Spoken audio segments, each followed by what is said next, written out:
Hello students, today we will be studying about the diameters of the fetal skull. The previous video we have seen about the areas, the fontanelles as well as the sutures which are present on the fetal skull. So studying the diameter is very important, especially during this final year, in order to see the engaging diameter when we have when we are studying about the malpresentation and the malposition. So here today we'll be seeing about the various diameters. We have various anterior posterior diameter as well as we have various transverse diameter. We'll study one by one the different diameters. The engaging diameter of the fetal skull depends upon the degree of flexion. We'll say about the anterior posterior diameter. In anterior posterior diameter, the first one is the suboccipito-bregmatic diameter. So what is the suboccipito-bregmatic diameter? From where to where it extends? The suboccipito means just below the occipital bone. That's why we call it as subocciput.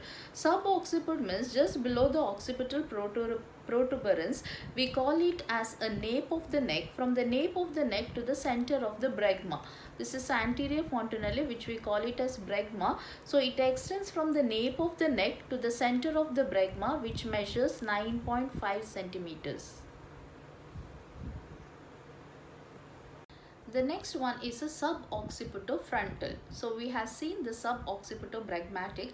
Now suboccipito-frontal. Suboccipito means the same region that is just below the occipital protuberance, which we call it as a nape of the neck. So it measures as suboccipito-frontal means from the suboccipito region, that is nape of the neck, to the anterior end of the anterior fontanelle. So from the nape of the neck to the anterior end of the anterior fontanelle, we call it as suboccipito-frontal diameter, which measures 10 centimeters. The next diameter is the occipital frontal. In occipital frontal, it measures from the occipital eminence. Okay, suboccipito means just below the occipital eminence. Occipito-frontal means it starts from the occipital eminence to the root of the nose. Okay, the root of the nose, from there to occipital eminence, it measures 11.5 centimeter, which is called as occipito-frontal diameter. The next diameter is the mentovertical. The mentovertical is also an anterior-posterior diameter. So it measures from the midpoint of the chin to the highest point of the sagittal suture, and it measures 14 centimeters. It measures 14 centimeter. It is one of the longest anterior-posterior diameter. The next diameter is a submentovertical. The submentovertical means we have seen before mentovertical. Mentovertical which starts from the midpoint of the chin. Submento means it will be just below the mentum. So here it is at the floor of the mouth. It is a junction. We have a junction over here. That is, you have a floor of a mouth and a neck. So this is a junction which we have. So we call it as the junction of the floor of the mouth to a neck to the highest point of the sagittal suture is called as a submentovertical. The highest point of the sagittal suture, it measures about 11.5 centimeters. I have seen 6 anterior posterior diameter. The 6 anterior posterior diameter which we have seen is suboccipito-bregmatic, suboccipito-frontal, occipito-frontal, mentovertical, submentovertical, submento-bregmatic. So these are the 3 anterior posterior diameter, 3 from behind which we measure and 3 from front. So totally we have seen 6 anterior posterior diameter. The 6 anterior posterior diameter are suboccipito-bregmatic, suboccipito-frontal, occipito-frontal, and these are the 3 anterior posterior diameter which we have seen from behind, and the 3 anterior posterior diameter from front is mentovertical, submento vertical, and submento-bregmatic. So 3 diameters from the front and 3 diameters from behind. So totally we have 6 anterior-posterior diameter.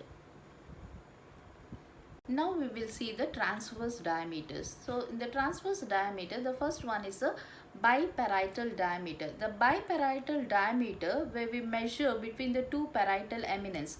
You can see here this eminence, the projection which you can, a prominence which you can see on the both side. You can see here the prominence. This is called as a parietal eminence. So when we measure between these two parietal eminence, we call it as biparietal diameter, and it measures 9.5 centimeters.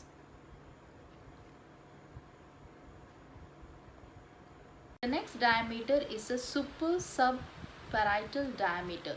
In super-subparietal diameter, it means it extends from a point just below the one parietal eminence to the point above the opposite side of the parietal eminence. So similarly, it measures from here to the opposite side here, and from here the below the parietal eminence to the upper side of the opposite side parietal eminence. So this is how they are measuring the super subparietal eminence, and it measures about 8.5 centimeters.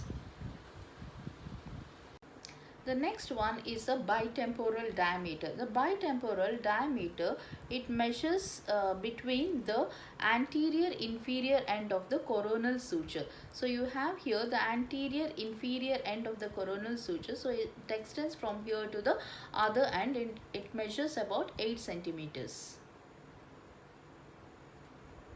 Next we will see the bimastoid diameter. The bimastoid diameter is the distance between the tip of the two mastoid process, and it measures about 7.5 centimeter, and it is incompressible. You cannot compress it during the time of delivery. It measures about 7.5 centimeters. So these are the 4 transverse diameter. So today we have seen about the diameters of the fetal skull. So we have seen the various diameter of the fetal skull, the anterior posterior diameter as well as the transverse diameter. In anterior posterior diameter, we have seen there are 6 diameter, and in the transverse diameter there are 4 diameters. So please study all these diameters, which are very important for your practical purpose. Thank you.